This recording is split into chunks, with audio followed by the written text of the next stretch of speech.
Good afternoon, everyone. With the vice presidential debate now behind us, we can look ahead to the second presidential debate scheduled for 1 week from today. But the president's positive coronavirus test has put that debate into question, and President Trump is ruling out a solution that could make it happen on schedule. Skylar Henry has the details from the White House.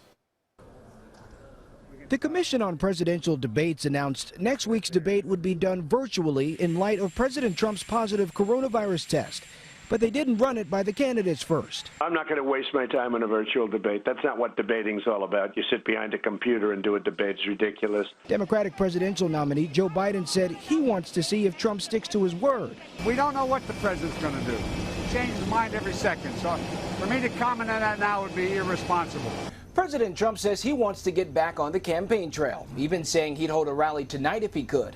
That's despite CDC recommendations that say COVID-positive people should quarantine for at least 10 days. I don't think I'm contagious at all. Well, first of all, if I'm at a rally, I stand by myself very far away from everybody, so whether I was or not. But I still wouldn't go to a rally if I was contagious. The Trump campaign is considering an in-person event in Pittsburgh as early as Monday, something that stumped Mr. Biden. If he goes off and he's going to have a rally, I don't know what I'll do. Biden is heading to Arizona to meet up with running mate Kamala Harris to launch a bus tour of the battleground state. Skylar Henry, CBS News, the White House. Governor Tate Reeves will give an update today on the state's preparations for Hurricane Delta after declaring a state of emergency. Delta is expected to make landfall along the Louisiana coast tomorrow afternoon. The governor says the worst of the storm is expected to impact southwest Mississippi tomorrow as well as midday Saturday. Reeves says Delta may cause damage to homes, businesses, and property throughout the state. A state of emergency has also been declared in both Alabama and Louisiana in preparation for Delta.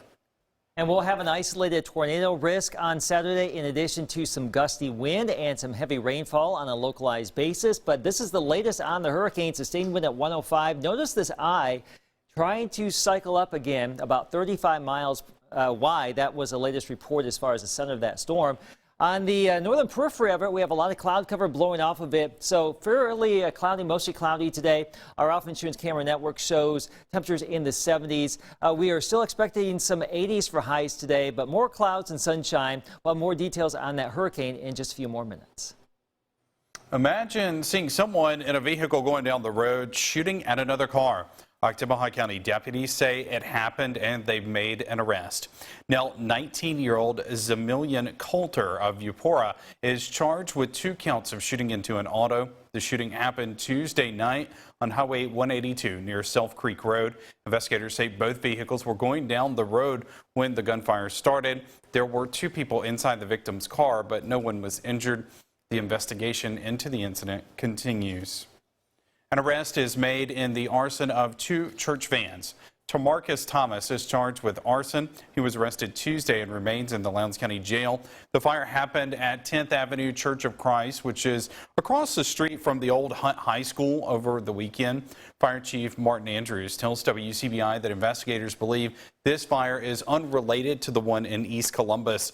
Firefighters and law enforcement are using evidence found at the scene along with video surveillance in the investigation. The vans were destroyed in that blaze. The Mississippi State Department of Health is reporting 571 new COVID-19 cases, along with 23 deaths. Deaths are being reported in Monroe, Prentiss, Winston, and Lowndes counties. 571 people are in Mississippi hospitals with confirmed or suspected coronavirus symptoms. 127 patients are in ICU. Lee County has the highest number of COVID-19 cases in the area with 20. Etowamba is reporting 15. Monroe and Oktibbeha counties are both reporting 12 new cases. Some universities in Mississippi will be cutting spring break this school year and ending the spring semester early. The University of Mississippi will start classes January 19th and end April 23rd. The W will begin January 11th and also end on April 23rd.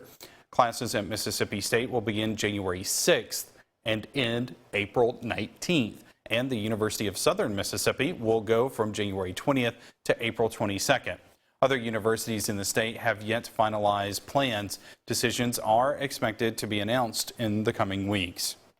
Students at one Northeast Mississippi school are learning about the farm-to-table process thanks to a grant from the Blue Cross Blue Shield Foundation of Mississippi. The $51,000 grant paid for 2 mobile kitchen carts, a greenhouse, and outdoor pavilion that can be used as a classroom.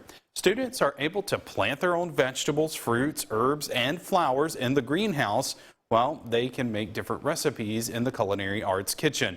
The counselor who wrote the application says students are learning about core subjects through this process. Will Mississippians see another stimulus check?